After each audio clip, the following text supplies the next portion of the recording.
Hey everyone, welcome back to the Midwestern Reloaders channel. I'm Walker, and in today's video I will be reloading some of these 130 grain Sierra Gamekings in 270 Winchester.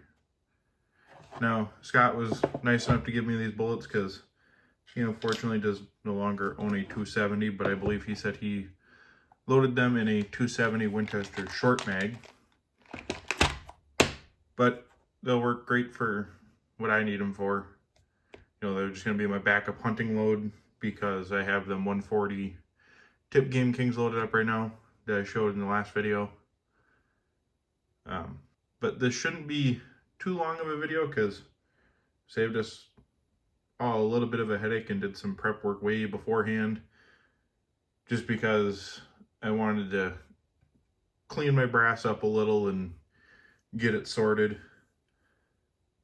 So probably won't show like the trimming, the chamfer deburring. You know, I showed all that in the last video.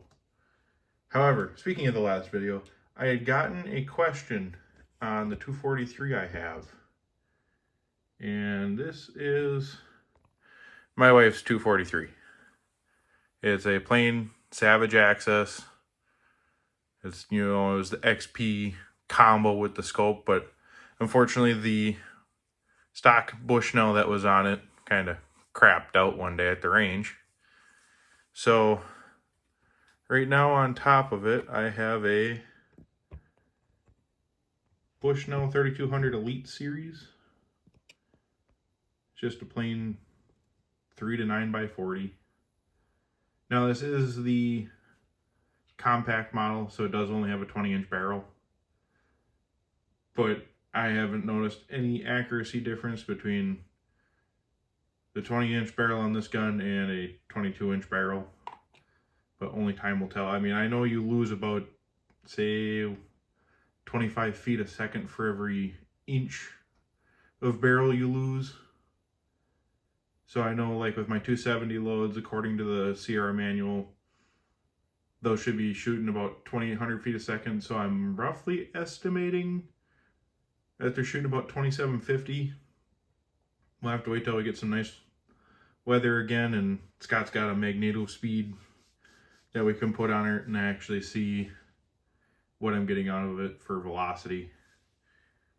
But anyway, back to today's video.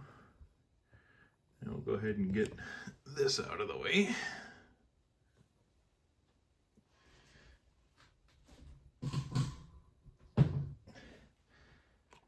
Like I said, in today's video, we'll be working with the 130 grain Sierra Gamekings for the 270. Now I did load up, I think I did 3 different test loads using 50, 51, and 52 grains of H4350. Now this is the same powder I'm using in my 140s right now, and I'm using 50 grains of H4350, and I'm shooting sub half MOA. These with the same 50 grain charge weight, it was kind of hard to measure because I had one bullet that was just slightly off target, but I'd guess I'm still within that inch range, which I mean is pretty good when you can hit under an inch at 100 yards. I mean, that's a good load. I mean, kind of tweak it a little bit maybe, but when I did 50, I was probably just under an inch. 51 started opening up a little bit. 52 started tightening a little bit, but I was just, if I had to guess, I was just over an inch on that one. But unfortunately, I think max charge weight with this powder and this bullet is like 52.4. So I was, or 53. I don't know. I will look back and I will put a little edit somewhere up over here of what the max charge is. But I was getting close to max. I didn't want to push it, so 50 seemed to give me the best accuracy, so I'm just going to stick with 50. Now, what I did a while ago, after Scott was kind enough to tumble all my brass for me, is I went through the painstaking process of prepping it all. Well, somewhat prepping it. It's all resized, deprimed. I got this whole ammo can full of 270 brass. I have a whole other ammo can the same size. It's only about half full of my 308 brass. And I got to get another one around this size. I know they're only like $5 for my 243 brass, but it'll probably be a little bit before I get there. Now I got to dig in here. Hopefully they're not too far buried in here to where I can find them. Yeah, they might be.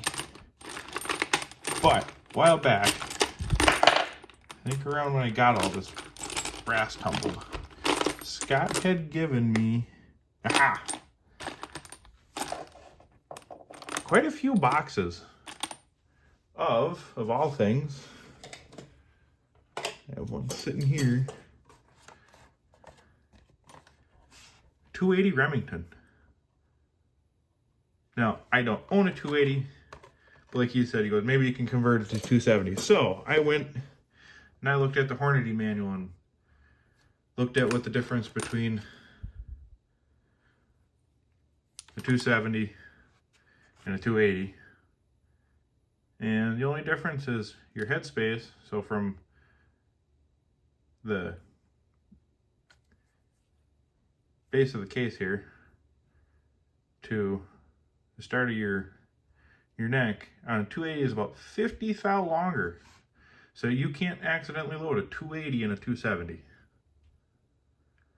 Now, I went online, went to a bunch of forums, and tried to see if anybody had ever resized 280 brass into 270 brass. And everybody did these, don't even bother, it's too much of a headache, blah, blah, blah. Well, I thought the same thing. You know, I was trying to do it, was getting very mixed results. A lot of times what was happening was I was getting all kinds of lube dents in the shoulder. I know I have a couple of crappy looking cases in a sandwich bag somewhere. But anyway, but what I found worked is if you decide to try and convert 280 brass, now just to show you, this does say right on it, 280 Remington, and it's 270 Winchester. Now these are both Remington brass. But when you look at them side by side now, you can actually kind of see on this one how it pushed that shoulder back about 50 thou. Now what's nice about these is even after they're resized, I don't think I have to trim them. I think they're right at max case length, which I'll probably leave them there just so they don't grow too much. But anyway, the process I found that worked the best for sizing 280 into 270 is you take your resizing die.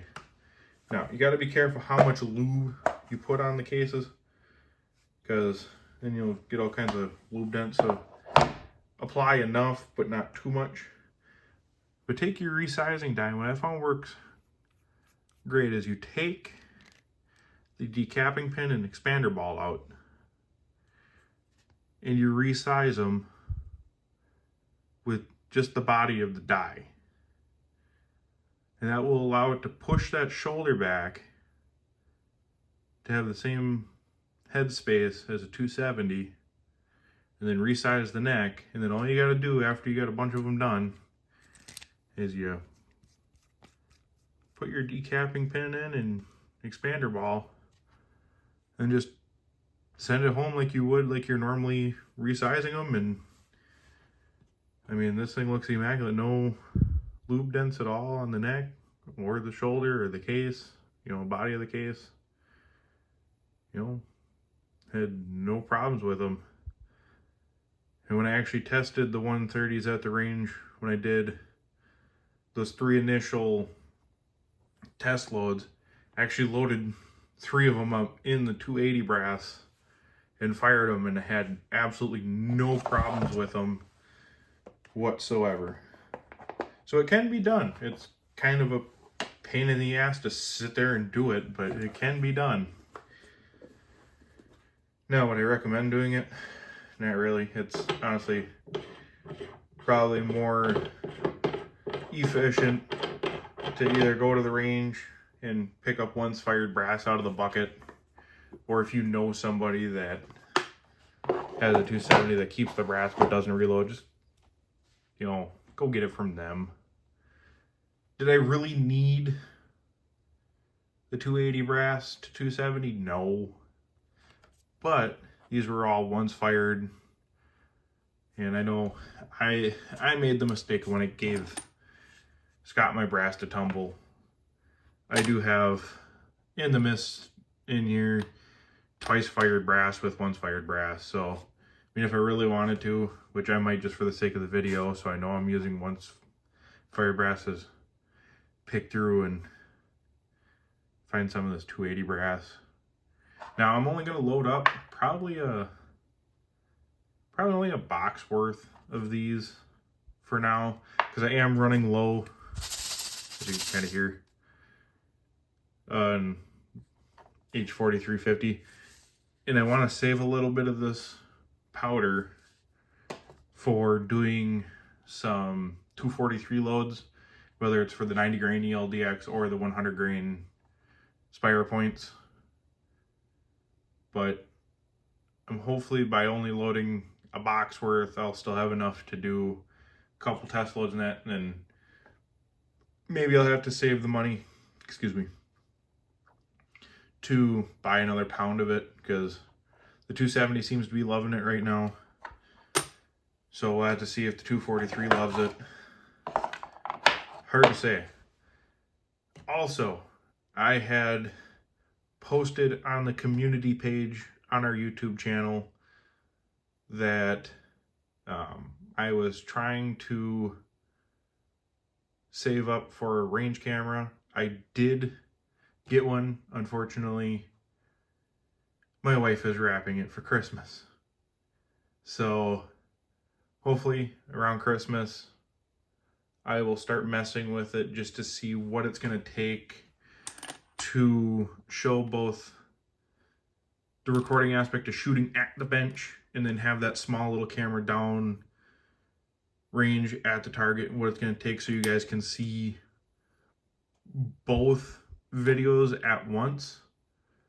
So it's not, oh, I shoot 5 rounds and then later in the video it'll show the target. Hopefully I can figure out how to, you know, make it where you see both videos at the same time.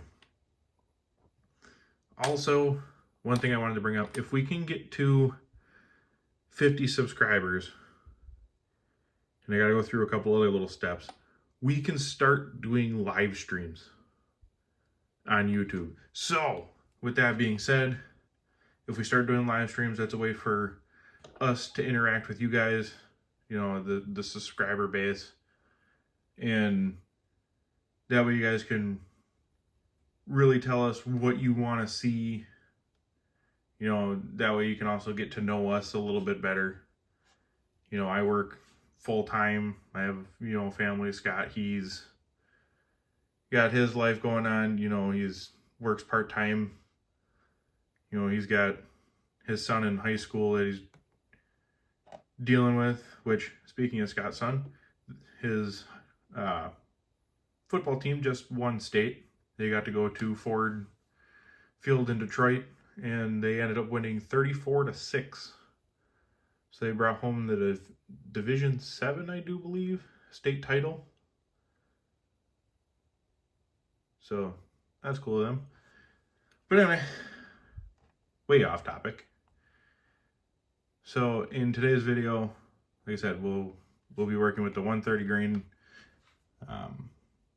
Gamekings, and I'm only going to do about a box worth, and then we will just kind of set them off to the side, and then once spring rolls around, we can get some range time in, I will test them again at the range. I know they are shooting high compared to where my 140s hit, so, but by then hopefully I'll have everything figured out with the camera and we'll get some nice footage there.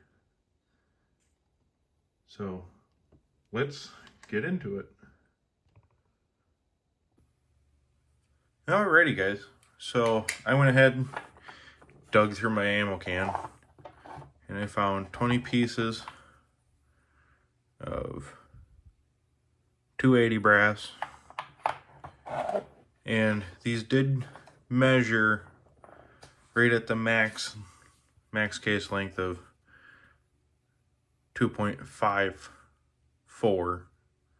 Actually, they were a little under there, like 2.539, but as you can see, you know, 2.53 is trim length. So measured a couple different ones. All of them measured basically the same thing, so I didn't bother to trim them. I did go ahead and save us the time, and I chamfered and deburred them. I just got to prime them, which, again, I like using the RCBS universal priming tool just so I can get a real good feel. And just like that, primer's in. And I don't know if you guys caught it in the 243 video when I was priming that brass, but this little spring that holds the universal little shell holder in there actually went flying off. I've had it happen a couple of times. Just there's only there, you can see them in there. There's two little tabs there and there. I hold that spring on it. If you push on the spring just the right way, it comes flying off. It's kind of comical when it happens. You just got to make sure you see where it goes. So if you lose track of it, well, you might have to call RCBS and see if they can send you a replacement spring. Now, what we are going to do differently in this video too, as you guys can see on the table, is I got the beam scale out. We're going to use that. I've used it a handful of times. Like I said, just messing with stuff. And it's within about 1/10 of a grain of that little electronic RCBS scale I had, or have.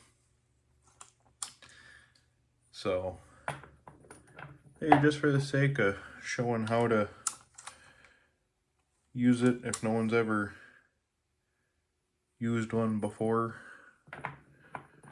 I'll show how it's done. Now, all of them are a little different. This one I'll show a little bit later, but it only has, you know, 2 weights. You got this goes up in 5 grain increments, and this in 10th grain increments. This little one over here. Some, I think the RCBS is one. I think they have like 3 different little weights on the beam. You got one that goes up in full grain increments, or it might be the 5 grain increments. And then, or I think it's full grain, and then maybe 5 grain, and then 1/10 of a grain. I don't know. I've never really looked at the RCBS ones. I think Scott has an RCBS one, so maybe I'll have to ask him or just go online and look at how they're designed. And I did decide to, just because we are using the beam scale, I dug out the powder trickler and got that all set up. Just so I can show you guys how that works too. I mean, it's simple enough to use. I mean, anybody can kind of figure it out, but I skipped a lot of stuff in the last video just to try and save time, and that video was, you know, still almost an hour and a half long. I'm hoping this one won't be too long just because we already have a proven load. I already resized and deprimed all the brass. You know, save time there. So, got all the priming done. Get that out of the way. So, all these are primed, deburred and chamfered, and ready to go. So now it's just a matter of weighing out powder. So let's get these out of the way. And we'll actually zoom the camera in here a little bit.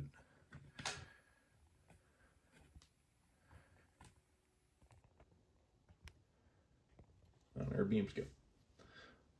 So you can kind of move it over just a little bit so you can see it a little bit better. There we go. So yeah, this goes up in, starts at 0, goes up in 5, 10, 15, 20, 25. Yeah, 5 grain increments. And this goes up in 1/10 of a grain increments. So this one over here we have set to 0. This one's set at 50. Now this was calibrated beforehand, so don't gotta worry about that. So just like the rest of our videos, I got a little light here to help see that a little bit better.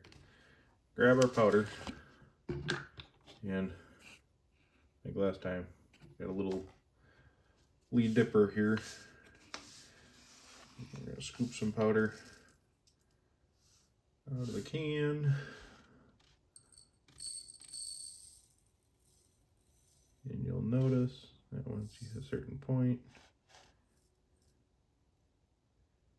it's not quite there yet.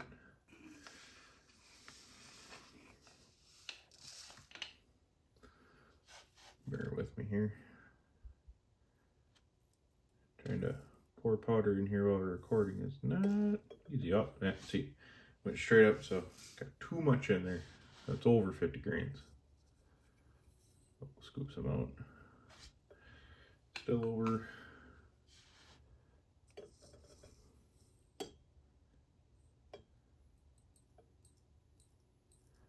Just enough till she starts climbing up like that. Now your goal with this is to get the point here level at 0. So we have the powder trickler here, loaded with powder. All you gotta do is you spin this, and it slowly drops out powder. And as you can see, come back over here. See if we can zoom in just a little bit more.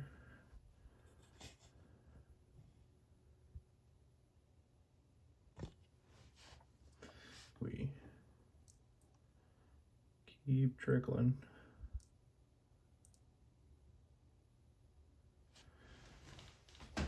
Now, you'll notice it will bounce up and down like that because it's got to find its equilibrium.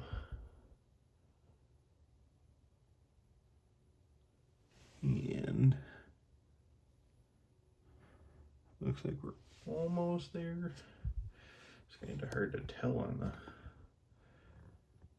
my phone here.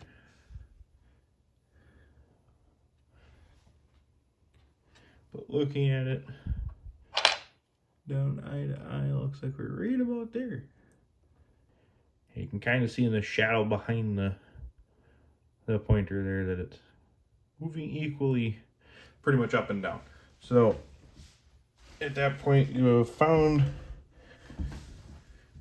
you're at 0. You know, it was set to 50 grains. Move you guys back over here.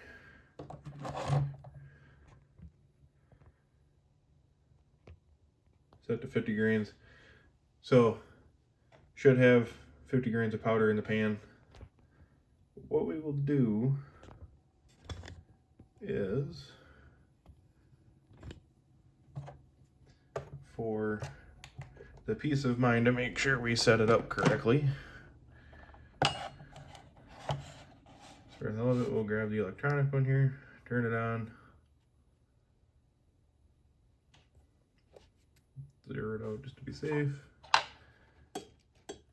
Grab our powder pan from the beam scale and dump it on there. This is reading 49.9.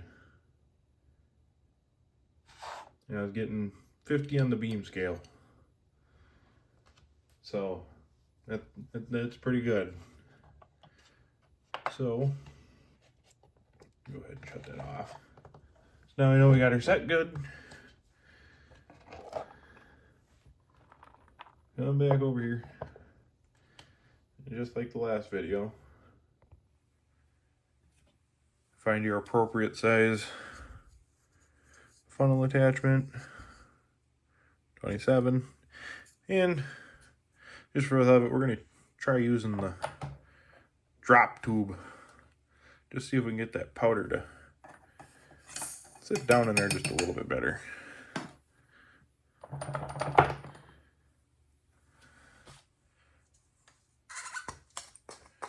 And just like that, take the drop tube off.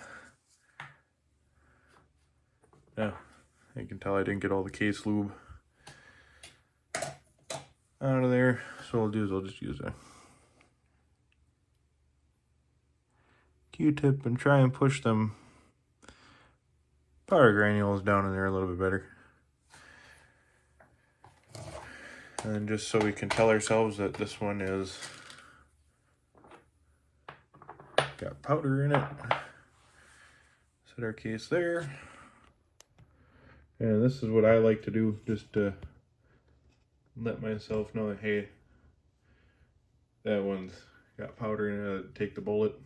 Here's our 130 grain Game King, you know, square point bowtail. I like to put them on there upside down. And that just tells me, hey, this one's got powder in it already. You don't have to. You definitely don't want to double charge. Now, I doubt the 270 case could take 100 grains of powder. It's gonna back up in the funnel before you get that far. But there is some cases, you know, that probably Magnum cases would be your worry. Let's just say you're using 70 some grains of, you know, we'll say 73 grains of a powder, and you dump your powder in there, and then you go back through and you double charge it. You don't realize it, then you seat the bullet, and yeah, then you basically got a pipe bomb in the chamber.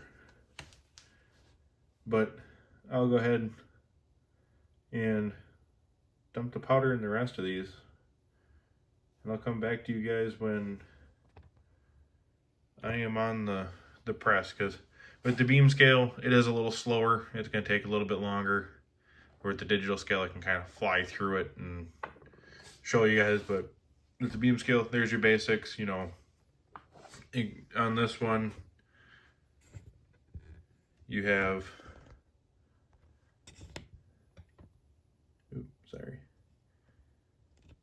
you have your 5 grain, you know, and it goes up in 5 grain increments. And then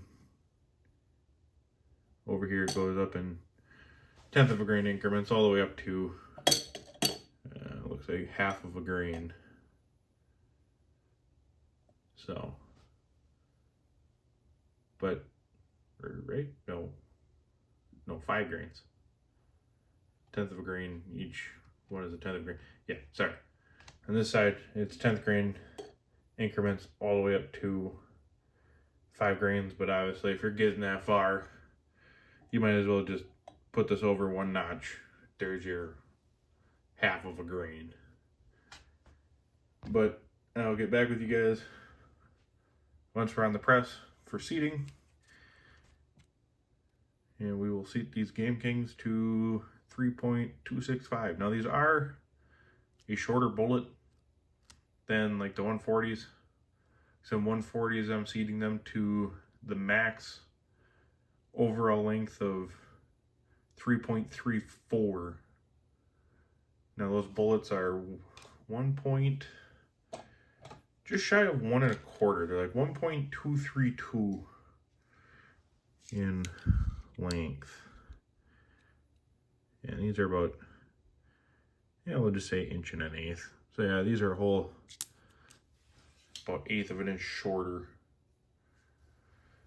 So we actually got to seat them in just a little bit further. But alrighty, I'll get back with you guys when we're on the press, getting ready to seat some bullets. Alrighty guys, now we're here at the press, getting ready to seat bullets. And as you'll notice, I went from 20 to now I'm only at 10. The reason being is as I was scooping powder out and filling the cases, I noticed I didn't have as much as I initially thought. And with wanting to try and use that powder for the 243, I figured, I'm like, yeah, we'll just do 10 for now. I mean, this is just more or less just a double check and make sure this load is working good. So half a box is fine. But I'm not going to go through really how to set up the die, as I covered that for the most part in the first video with the 243. So I'm not too worried. I mean, all the dies are pretty much the same across the board, so like always, all you gotta do is stick that in there. Make sure to flip your bullet the right way. Now I did back the seating stem out just a little bit. I do believe these were the last bullets I had set up in my dies, but just to be safe, here, let you guys see that just a little bit better. My room that I reload in does not have very good lighting. In the first video I did everything with my wife's ring light, but that was just so shaky, so still got to use the ring light for light above the table, but I actually have a tripod for my phone now to hopefully capture videos better. Alright, we're looking for 3.265. We're right at 3.34. Now to give you an idea, sorry, this is the length that the 140s are seated out to. See how far apart that bullet's sticking? So there's only about that much, give or take, in the case right now.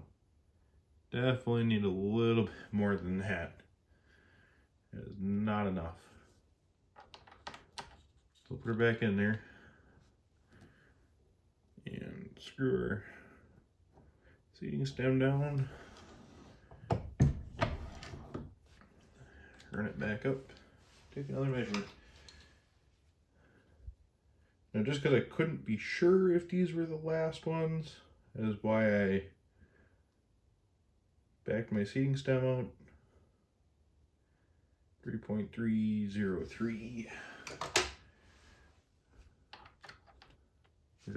I was pretty certain, but you don't want to take your chance, and let's just say, because I know they're out there, Spear makes them, there's a 90 grain hollow point you can buy for the 270. Let's just say I was seating one of those, you know, that's gonna seat way further into the case than something like this, and say you didn't write down or remember what you were last bullet you were loading, you might end up pushing that bullet way too far down into the case. So we're at 3.281. About 15/16 thou to go. We are almost there.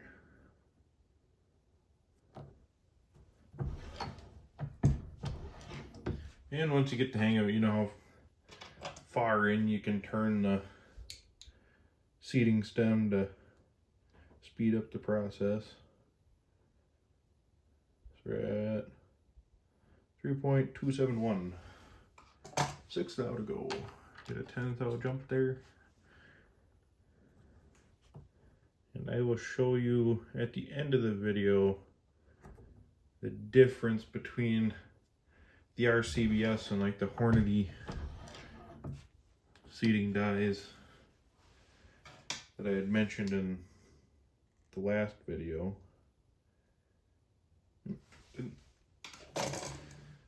And move it.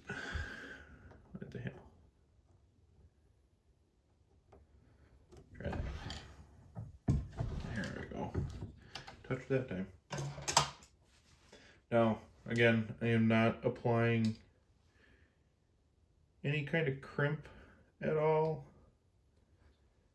just because you really don't need it. Look at that, 3.265 on the dot. But then if you wanted to apply crimp, what you do is you put your shell in or your casing in here without the bullet. You'll back your die out, you'll run it up, and then you screw your die in until it just touches the mouth of the case. Then you'll give it like a quarter, I think it's a quarter of a turn in, and then tighten everything down, and that'll apply your taper crimp. Now I did notice too with these, this is what I'm talking about with the RCBS, because it's just a plain old stem in there, you'll notice it deforms your lead tips a little bit, which it's no big deal. I mean, that little bit really isn't going to affect your accuracy much. Now you will notice this is one of the cases. They get a little bit of a lube dent in the shoulder. That's fine. It'll fire form, so I'm not too worried.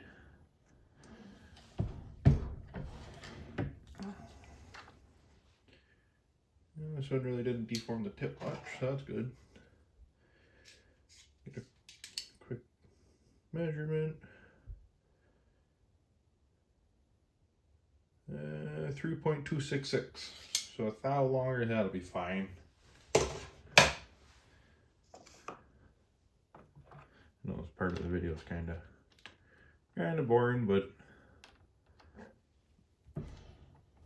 once you get actually seating bullets, it goes by pretty quick. Now, what I do want to do too in the future is I would like to invest in a second press. Lee makes a nice little small one. It's only like 60 bucks. Just to mount next to this press.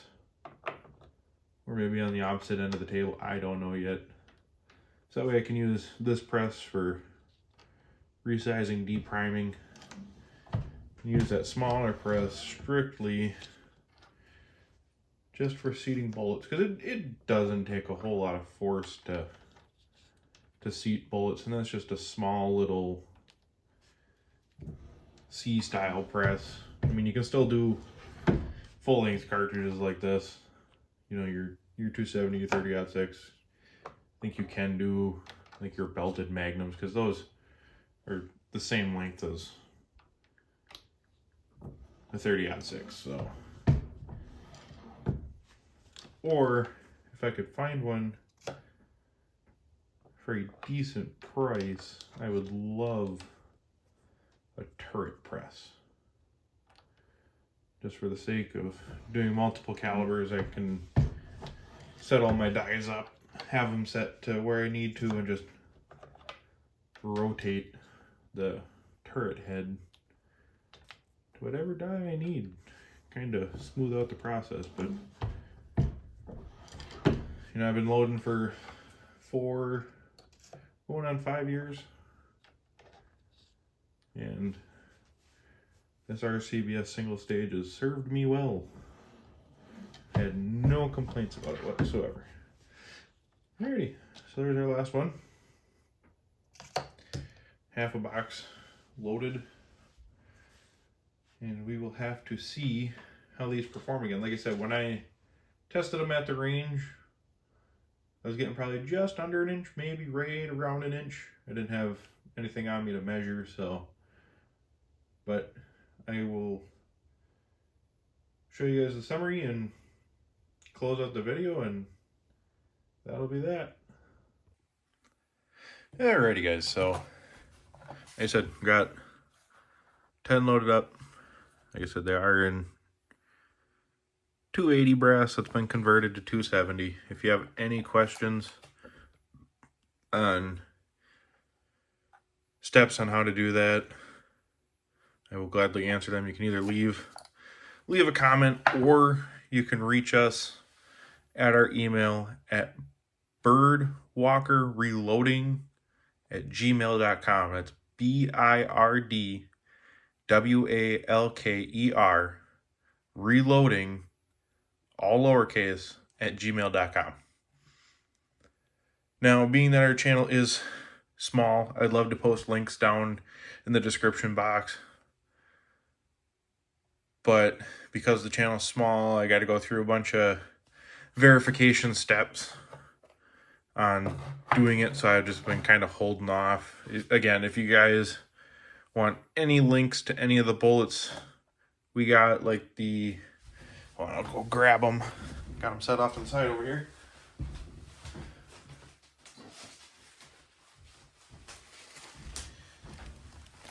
Scott went over these in his video. Unfortunately, I do not have 223 dies yet. That is on the list of things I have to purchase, but as we all know, things aren't exactly cheap.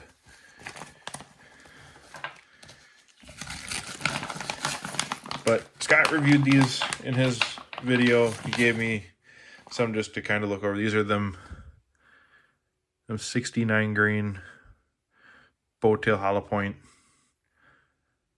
bullets for the 223. Here, well, they're 22 caliber. They're .224. But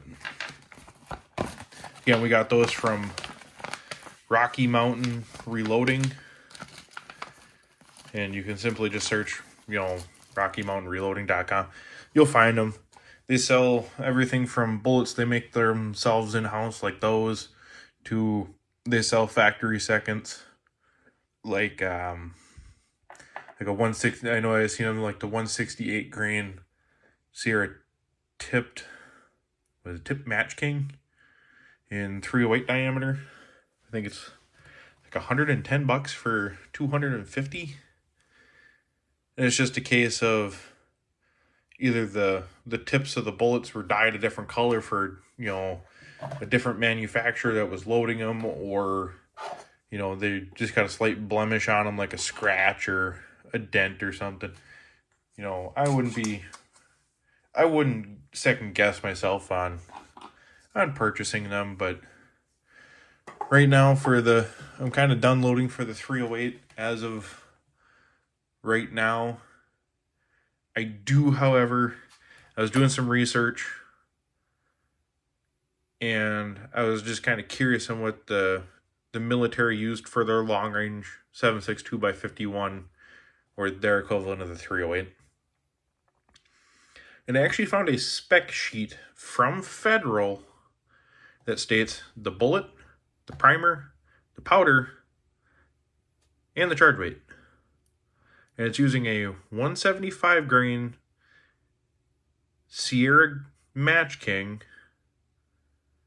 which is just their plain bowtail hollow point 175 grain, using Federal gold medal 210 match primers. That's just a standard large rifle primer, but it's their match line, so I think they ignite just a little bit hotter.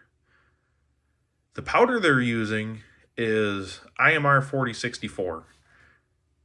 Now, my dad has some, not a whole lot. So I kind of got to wait for him to buy more because he uses it for his 30-06. So I got to wait for him to buy another pound in order for me to want to mess around with them. So if you guys would like to see those, you'll have to let me know.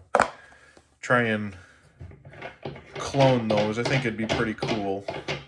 But the 270, I'm not really, I mean, other than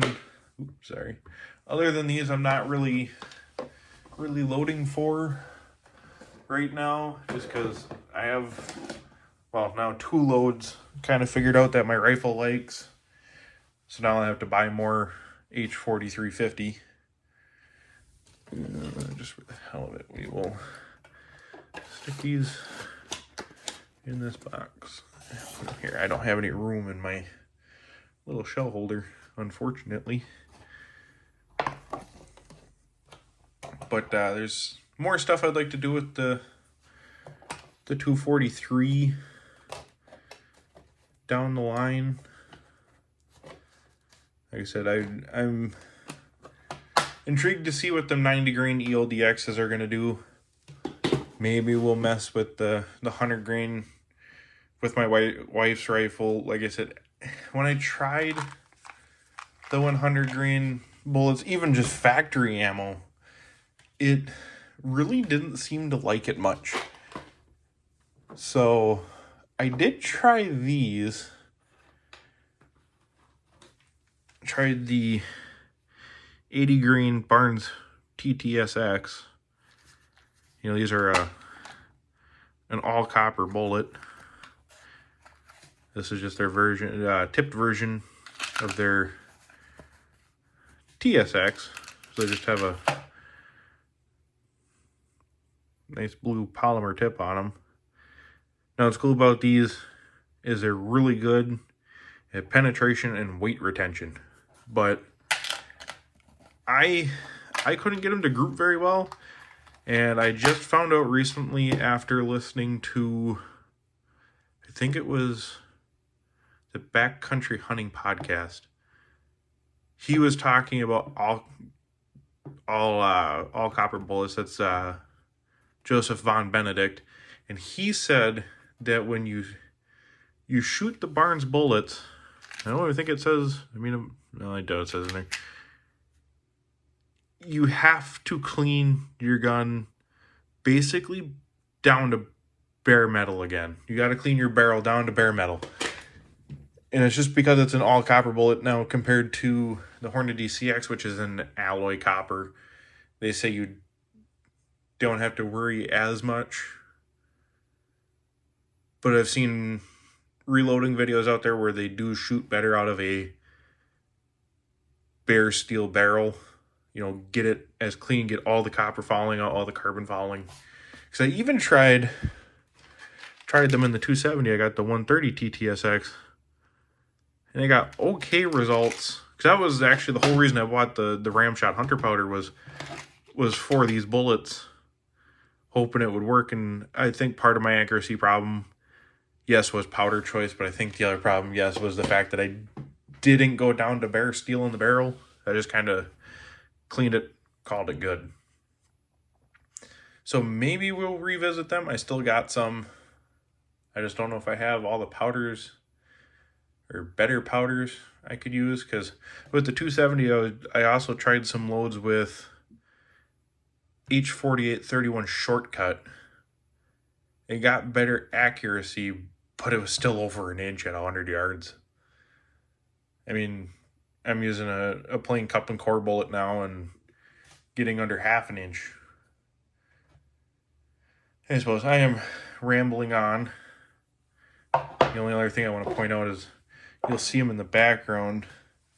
Scott had given me some 30-06 brass because my dad loads, and I told him he could have I told my dad he could have the brass, but I'm keeping the boxes. So I have a collection of old 30-06 boxes. Now, what's cool actually about some of these is, I think it was this one. Now, these were loaded at one time. check that out. It says Sears on it. And these were originally a 180 grain soft point bullet. And somewhere on here, oh, yep, there it is. $4.89. Now, everything I've read about this ammo is, I think 70s is roughly, I think, when you would have found these. I think there's a couple other boxes in here. Is this another one? No. I did have a couple other boxes in here that had price tags on it. Here we go. Western Super X. You know, you might recognize these as Winchester now. 150 grain soft point. And these cost a whole whopping $5.65 back in the day.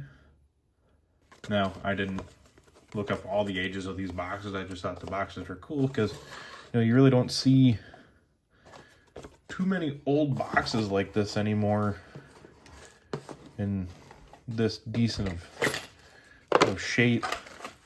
You know, most of them are disintegrated and can't read them, and you know, other than the old masking tape on these, because, you know, reloads were kept in them.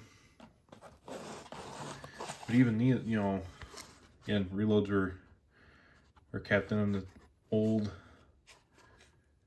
Remington clean bore, you know, $5.89 a box. You know, we're passing them. I mean, you go to any store and a box of 30-06 will cost you anywhere between, you know, 25 and probably $50 a box, depending on what line and what bullet you're buying. But I still have some 270 brass I have to process, so if you guys want to see a video on that, I will gladly do one. I mean, I only have 3, maybe 4 boxes. But this was given to me by Scott too. You know, the old Remington core locked, you know, high speed, $5.30. You know, again, 270 ammo goes anywhere between 25 to $30 to all the way up to $50-$60, depending on what manufacturer and what bullet it is. But if there's anything you guys would like to see from us, just let us know. I do post polls and other information in the community on our YouTube channel page. Just go to our page, hit visit community. You'll see all the posts I make. Like I said, unfortunately, right now, I myself can't load 223. I have brass. I know it says 243, but this is all 223 brass. Plus I got another 40 in an enamel can from when I sighted my new 223 in, which if you guys would like to see any of the guns that I load for, let us know. I'll include them in the beginning of the video like I did with this one. But like I said, I can't reload 223 right now because I don't have dyes or primers. I have two powders I could probably work with. Plus, Scott just bought a pound of CFE 223. And, you know, Scott gave me quite a few of these bullets, but without the dyes and the primers, I can't work up some test loads for them and do some ladder testing, so. But if you want to see anything 308, 243, 270 related, even, I guess, 30-06, I do have a set of 30-06 dyes. I just don't have any brass because, well, I gave all the brass to my dad because I was even nice enough to resize and deprime it all for him. But if you guys want to see anything on that spectrum, let me know. If there's any bullets you want to see, if there's any powders you want to see, what they do with certain bullets. Because one of the powder brands I've been actually looking at more, or two powder brands I've been looking at more, is Accurate, which is Western Powders, which is Hodgdon, so you can get all kinds of information, and Vinavori. They make a couple of different powders that'll actually work in both the 243 and the 270. I think N160 is one of them, possibly N165. And those are extruded powder, you know, should be pretty temp stable. But yeah, I think that's just about it. Like I said, if there's anything you guys want to see, feel free to reach out. Whether it's comment section, email, you know, if there's any information you want from the two of us, just let us know. More than willing to share. Now, quick side note on like Scott's video, he did when he went through like his load data and stuff, he went through the manuals and stuff he has. Now I get all my information off apps on my phone. I have the Hornady 11th edition on my phone, as well as what else do I got? I got the Sierra manual on my phone. Otherwise, you can go to a lot of bullet manufacturers like Nosler, Spear, Sierra. Hornady doesn't, unfortunately, and get free load information. But like I have the Nosler 3rd edition. Now this was copyrighted. This was printed October of '89. So older information, but I guarantee you could still find stuff in here and work up data, you know, load data, because, you know, most of the stuff has been around for, you know, most of these powders are the same. So, I mean, here you look at, like, yeah, their bullets have changed, you know, they got the old solid base, which eventually, if I remember, it became the AccuBond ballistic tip partition. But I mean, most of these powders you can still find. You can still find IMR 4895. H414 you might not find, but the equivalent of it in all the research I've done is Winchester 760 is the exact same powder. You know, H380, Reloader 22, IMR 40, 350. But, you know, most of these bullets you can still find. They just go under different, like I said, I think that Spitzer solid base is eventually what became the AccuBond.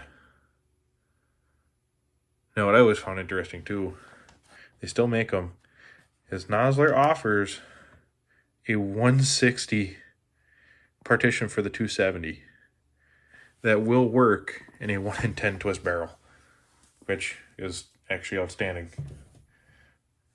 And then I also have Spear number 10, which both this manual and the Nosler manual were given me by Scott. I mean, this one, you know, 1990 or 1979. But I mean, I've gone through both of these older manuals and kind of compared them to newer ones. And I mean, most of these bullets and powders and stuff you can still find. That's the Win Mag. So yeah, I mean, 100 grain, 130 grain, 150 grain. I mean, yeah, Spear still makes the Grand Slam, the boat tail. You know, it's really, you know, just a matter of what information are you looking for, and how much time do you really want to been cross-referencing, you know, see most of these powders you can still find, you know, IMR 4831, you know, IMR 4350, 760, H414. What's cool I always found about the spear manuals is they do include reduced loads data. And then the other actual physical manual I have, and this came with my kit, is Spear Reloading Manual 14. And I think I don't know if they came out with the 15th edition. The only reason I say is, like, you go on their website and look at certain data, like the 243 for an example is one of them, where here, let me actually find the 243, because that's where I ended up kind of having to use data for the 100 grain soft points using Ramshot Hunter as a powder. Here we go. So 243 100 grain boat-tail spider point. Now, in their online information, it includes Ramshot Hunter. In this information, the only Ramshot powder that's in there is Ramshot Magnum. So sometimes if you want some of the more updated powders, go look on their websites or even call them. But these are the only physical manuals I have. Otherwise, like I said, I get all my information off the websites of whatever bullets I'm working with, just because they update them so often to some of the newer powders coming out. So that's just my take on the load data. But again, always start low, work your way up. You don't want to injure yourself, your gun, or others. So I'm going to end the video here. And as always, if you liked the video, feel free to leave a like and subscribe. And we will catch you on the next one.